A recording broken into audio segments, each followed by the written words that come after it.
Mesdames, Messieurs, bonjour. Merci d'être venus. L'exercice cette année va ressembler à celui de l'année dernière. J'en ai peur, mais c'est ainsi.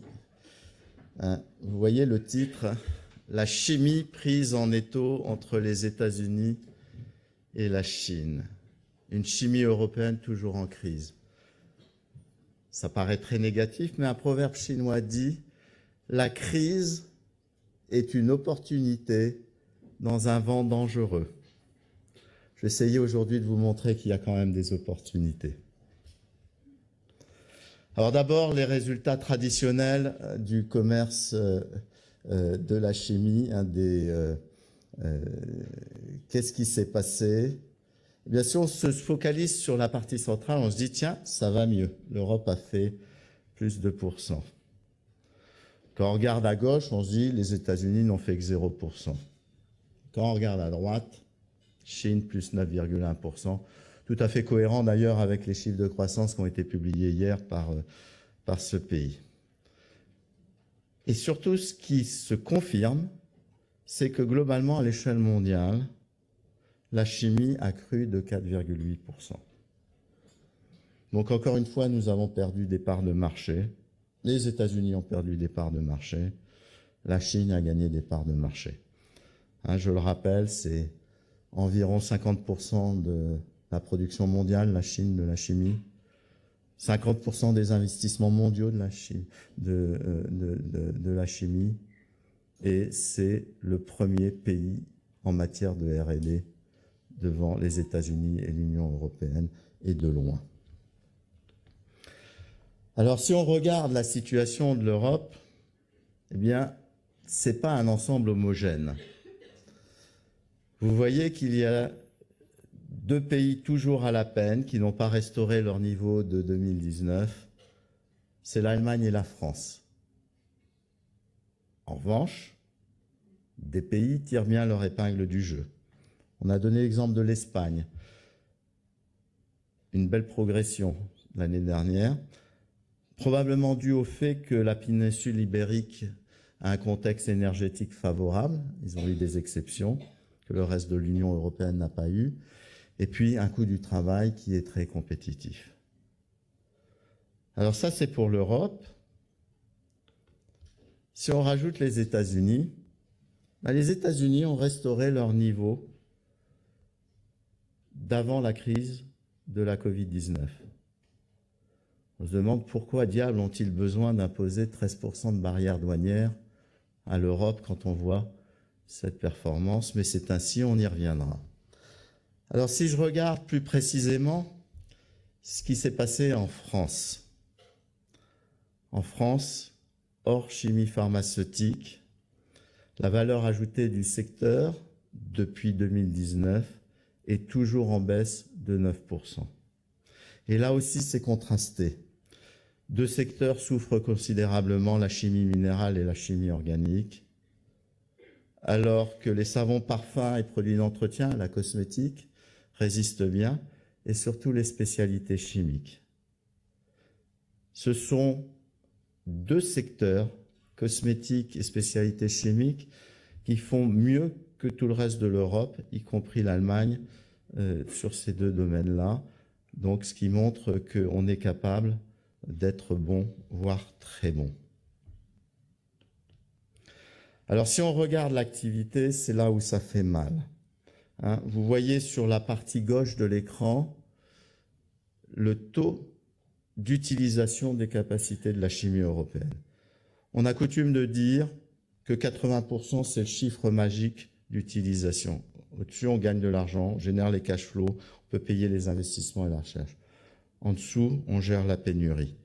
Et ce qui est tout à fait exceptionnel, et je l'avais déjà dit l'année dernière, c'est que maintenant, ça fait plus de 2 ans qu'on est en sous-utilisation de nos capacités pour être avec la rentabilité nécessaire.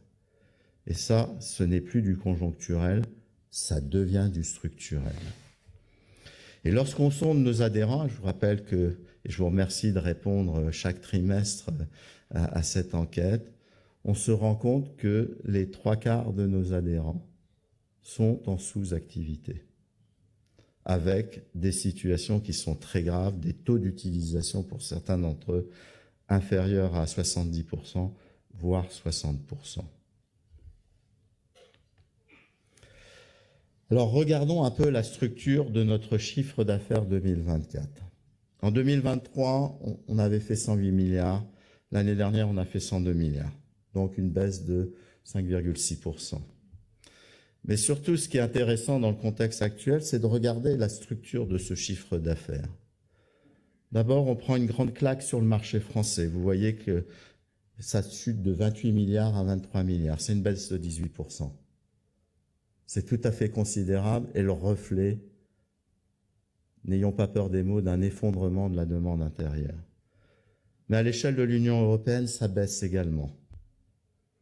On pourrait se dire, heureusement, qu'il y a le chiffre d'affaires exporté hors Union européenne. Et vous avez vu, on a choisi un titre pour dire que c'était en trompe-l'œil. Pourquoi? Parce que là encore, comme l'année dernière, la locomotive, c'est l'industrie cosmétique qui tire beaucoup les exports, encore une fois en 2024. Et surtout quelque chose que nous ne savons pas expliquer, on a eu un boom des exports de radioéléments en 2024. Et je ne sais pas vous dire pourquoi. Si vous regardez les importations, elles ont baissé. Elles ont baissé de 62 milliards à 60 milliards. Elles ont baissé moins vite que notre chiffre d'affaires. Donc on a probablement, là aussi, le reflet d'une dégradation de nos marges. Mais aussi, ce qui est surtout important, c'est que c'est toujours 76% de notre chiffre d'affaires qui est le coût des intrants que nous importons. Donc ça, c'est considérable, des intrants ou des produits finis dans certains cas. Donc nous avons une grande dépendance à la fluidité du commerce mondial. C'est absolument clé pour notre industrie. Alors, si on fait une analyse sommaire de la situation, aujourd'hui, la chimie française a 3 gros handicaps. Le prix de l'énergie, la fiscalité, la réglementation. On a un contexte difficile, une demande intérieure en forte baisse. Qu'est-ce que ça veut dire? Ça, c'est une loi constante. Ça veut dire que nous avons des surcapacités, que cette surcapacité crée une agressivité concurrentielle et que cette agressivité concurrentielle peut conduire à des comportements commerciaux déloyaux comme le dumping, et donc une guerre commerciale. Et ça, c'est pas sans conséquence. Advancy a fait une étude à la fois pour le CEFIC à l'échelle européenne et pour nous à l'échelle de la France. Qu'est-ce qu'on constate? C'est qu'aujourd'hui, 200 000 à 350 000 emplois en Europe sont menacés, ce qui correspond à 150 à 200 000. À 350 sites menacés. Et puis nous avons en France 15 à 20 000 emplois menacés, ce qui correspond à une petite cinquantaine de sites. Et ça, c'est synonyme de désindustrialisation si ces menaces, qui malheureusement pour un certain nombre de cas que les journaux ont largement rapportés, sont devenues une réalité. Alors, quelles sont les conséquences de la guerre commerciale qu'a initiée Donald Trump? Pas facile à prédire. Ça change tous les jours. On a des nouvelles constantes. On a fait de notre mieux là-dessus, donc je vais essayer de rester sur les principes généraux. C'est clairement un ralentissement de la fluidité des échanges dont la chimie a absolument besoin. Là-dessus, on peut ne pas se tromper. Ce dont on peut être certain aussi, c'est que ça aura un effet récessif et inflationniste. Là aussi, on ne risque pas de se tromper. Parce que ériger des barrières douanières ne permet pas, du jour au lendemain, de créer des capacités industrielles à l'intérieur des frontières qui n'existent pas. les Américains comme nous n'ont aucun intérêt à avoir des usines vides en espérant qu'un jour un président mette des barrières pour les remplir. Donc ces usines n'existent pas. Il faut les faire. La conséquence de ça, de cette inflation, de cette récession, elle va être très importante pour les Américains. Ce qui n'est pas dit sur cette page, c'est que les USA, l'industrie chimique américaine, importe 134 milliards de dollars chaque année. Et ce qui est très intéressant sur ces 134 milliards de dollars, 57% sont des flux intragroupes. C'est-à-dire que c'est la nature même de l'organisation des chaînes logistiques des industries américaines. Et du jour au lendemain, on leur met des barrières. Ils vont être les premiers à crier. Ils sont les premiers à crier maintenant. Et c'est pour ça qu'il y a beaucoup d'exceptions. Donc les conséquences de ça, c'est que nous allons avoir des fermetures de sites. C'est le principe universel quand il y a une surcapacité en chimie. Les sites les moins performants ferment. Et si on écoute ce qu'ont dit les pétrochimistes et les grands fabricants de plastique mondiaux à Houston au mois dernier, leur première cible de fermeture, c'est l'Europe. Alors, nous sommes aujourd'hui entre le marteau chinois et l'enclume américaine. Qu'est-ce qu'il faut faire? Il faut améliorer notre compétitivité et il faut relancer notre industrie de la chimie. Et pour cela, nous avons 6 points.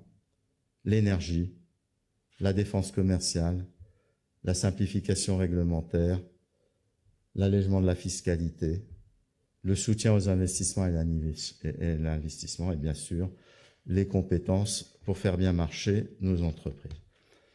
Sur l'énergie, c'est assez similaire à ce qu'on vous a présenté l'année dernière. Si on regarde le prix de la molécule ou de l'électron, on est en 2024 4 à 5 fois plus cher pour le gaz et 3 à 4 fois plus cher pour l'électricité. La fin de l'ARENH se traduira par une hausse de 40% du prix de l'électron pour les hyper-électro-intensifs et à 25% pour les électrosensibles. Donc, on espère que la nouvelle feuille de route qui sera donnée au nouveau directeur général d'EDF permettra de répondre à nos attentes. Mais il n'y a pas que le coût de l'électron ou de la molécule, il y a aussi les taxes, les coûts d'acheminement, tout ce qui se greffe sur nos factures. Et là, c'est significatif. 2 chiffres que je rappelle. Pour la taxe sur le gaz, c'est 16 € du mégawattheure, c'est déjà le double du prix du gaz en Amérique du Nord. Et puis pour l'électricité, toutes les taxes, c'est 25 à 30 € du mégawattheure pour les PME, les électrosensibles, c'est 7 € pour les électro-intensifs. Donc tout cela ne nous aide pas. C'est pour ça qu'on demande un effort sur la fiscalité et les coûts des réseaux. C'est pour ça qu'on demande qu'il y ait une compensation des coûts indirects du carbone aussi pour la chimie organique. C'est pour ça qu'on demande le report des quotas gratuits, de la baisse des quotas gratuits. Et c'est aussi pour cela qu'on a besoin que les procédés décarbonés qui coûtent plus cher reçoivent des aides parce qu'ils ne sont pas mis en vigueur dans le reste du monde. Sur les mesures de défense commerciale, je crois que les choses ont évolué depuis l'année dernière. Est-ce qu'elles ont évolué aussi vite qu'on voudrait? Pas tout à fait, mais en tout cas, l'Europe a pris des mesures. Elle a développé le suivi des molécules critiques de la chimie, ce qui permet de réagir plus vite quand on a des cas de dumping. Elle essaye d'accélérer, et on demande à ce que ce soit accéléré, les mesures anti-dumping pour pas qu'elles soient prises après que l'usine a fermé. Et puis, on veut qu'il n'y ait pas de naïveté, que les contre-mesures soient sévères contre le dumping. Mais pour être très clair, nous ne voulons pas de barrières douanières. Nous voulons que la chimie circule librement. La réglementation, on a une étude diligentée par le CEFIC, c'était 4% de notre valeur ajoutée en 2003. C'est aujourd'hui 12 à 13%. Bon, là, on est un peu comme la victime du syndrome de Stockholm. On ne demande pas une baisse, mais on aimerait à tout le moins que la marée montante des réglementations à venir s'arrête. et qu'on en reste au pire à ces 12 ou 13%, pardon. Sur les charges, là, on n'est pas dans un problème européen, on est dans un problème franco-français. Et là, cette étude de Rexecode est éloquente. Si on prend les charges sociales et les impôts de production, net de toutes les aides et des baisses qui ont déjà été effectuées, on est en France à 18% de la valeur ajoutée. Ce qu'on demande, c'est être à 10 ou 11% comme le reste de l'Europe, et notamment l'Allemagne, l'Espagne, qui sont des grands pays producteurs de chimie. Sur l'investissement, là, pour ceux qui sont attentifs d'une année à l'autre, je vous rappelle que, sauf 2022, ce sont des estimés. Nous avons dû revoir nos estimés à la baisse, notamment en ce qui concerne 2023, et 2024 n'a pas du tout été ce qu'on anticipait. Il y a beaucoup moins d'investissements et on anticipe une continuation de la décrue des investissements en 2025. En termes très très clairs, en 2023, on avait 3 milliards pour les investissements de croissance. En 2025, on s'attend à 1 milliard. Ça, c'est le meilleur signe du déclin de notre industrie. C'est le facteur qu'il faut absolument changer à tout prix et qui dépend de ce qu'on a vu précédemment. Enfin, sur les compétences, je rappelle que chaque année, on a 25 000 postes à renouveler dans un monde changeant où il faut de nouvelles compétences et des gens de mieux en mieux formés pour être compétitifs par rapport au reste du monde. Donc là, on a besoin que les efforts soient continus, mais on est face aussi à une nouvelle donne.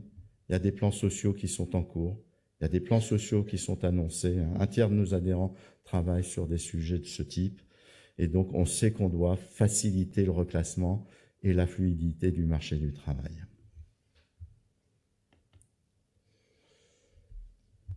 Alors, après ce diagnostic qui est plutôt négatif, où en est-on de la transition énergétique et écologique? Là-dessus, là aussi, on a une rupture par rapport à ce qu'il y avait avant. Je vous rappelle que depuis 1990, on était le bon élève de l'industrie. En 2019, on avait fait une réduction de 65% de nos émissions, on avait fait croître nos volumes de 26%. Là, pour la première fois, on décarbone en fermant des usines, en ralentissant notre activité. Les chiffres sont tout à fait éloquents. La partie rouge, entre 2015 et 2026, elle va représenter 4,5 millions de tonnes de réduction, alors que tout ce qu'on fait par l'amélioration de nos procédés et notre efficacité, tout ce qui est soutenu par France Relance, qui se réduit comme une peau de chagrin, ça va ne représenter que moins 3 millions de tonnes. Du coup, on en avance sur notre plan, mais pas pour des bonnes raisons. Sur l'eau, on a été efficace. Sur les 33 milliards de prélèvements en France, notre industrie représente 1,2 milliard. Par rapport à 2023, on a déjà fait un gain de 100 millions de mètres cubes prélevés. On compte d'ici 2030 en gagner encore 100 millions. C'est donc significatif. Et le fait qu'on puisse réutiliser nos eaux épurées est un immense progrès pour économiser l'eau, point sur lequel la France était très en retard. En revanche, il y a un point qui nous inquiète, c'est les redevances eau, dont on estime aujourd'hui qu'elles représentent une hausse de 100%. Donc j'espère que les études d'impact vont être faites et qu'on va revenir à des choses plus raisonnables pour certains de nos adhérents et certaines industries qui n'ont rien à voir avec la chimie. Sur les PFAS, je vous avais promis de revenir sur la question, j'y reviens. Ce graphique est très éloquent. On a été très réactifs. Sur les 300 adhérents qui ont été concernés par la campagne de mesure, 150 avaient des PFAS. 125 représentent 1% des rejets dans l'eau, 25 représentent 99% des rejets. En l'espace de 2 ans, ils ont fait des gains spectaculaires puisqu'on a réduit les rejets de 78%. Maintenant, on rentre dans le dur, là où il faut faire des études, il faut faire beaucoup de plus d'investissements pour gagner les 9 points qu'on veut gagner d'ici 2030. Mais je rappelle que ça a été fait en anticipation de la réglementation dans bien des cas et que ces campagnes de mesure doivent aider les préfectures à définir les nouveaux arrêtés en la matière. Donc là, je voudrais remercier tous les adhérents pour leur grande réactivité en la matière. Et enfin, on est mobilisé toujours pour préparer le futur, on y croit toujours. Et là, je voudrais saluer le travail remarquable de l'équipe de France Chimie qui a remis un guide pour quelque chose qu'on essaye de cacher sous le tapis, mais le réchauffement climatique est bien là. Et ça a des conséquences techniques et ça a des conséquences humaines. Donc nous sommes en déploiement d'outils, notamment il va être créé un système, un logiciel ChemAdapt qui va permettre aux adhérents en fonction de leur localisation, d'anticiper là les effets du changement climatique. Et là, en la matière, notre industrie en France et la chimie française sont pionnières par rapport au reste des industries et des autres pays. Donc bravo pour ça. Bon, et là, c'est vraiment là où on a envie de se mettre la corde autour du cou, mais on ne va pas le faire. Quelle prévision pour cette année? Je vais aller droit au but, j'en sais rien. Nous n'en savons rien et je vous prie de vous méfier de tous ceux qui vous donneront un pronostic précis. Ce qu'on est sûr, c'est que ça ne va pas être bon. Donc, ça se résume à ce chiffre tout en bas, inférieur à 0%. C'est très incertain, mais une crise, c'est une opportunité sous un vent dangereux, je le rappelle. Et on a nombre d'adhérents qui y croient. Et je voulais finir sur une note optimiste. Nous avons fait un échantillon d'investissements qui ont été menés à bien par un certain nombre d'adhérents. Il y en a pour plus d'1 milliard d'investissements sur cette page. Et ce sont des investissements fondés sur l'innovation, sur des besoins nouveaux et qui ont été faits en France. Je ne vais pas tous les énumérer, mais ça, c'est un exemple qui montre que l'investissement et l'innovation sont notre salut et qu'on a besoin que l'Europe et la France nous mettent dans de bonnes conditions pour les faire. Et nous allons marteler ce message qui sera le fil directeur du grand événement du 16 décembre prochain. Je vous le rappelle, le ChemD sera centré sur l'innovation et l'avenir de la chimie, pas la mort de la chimie.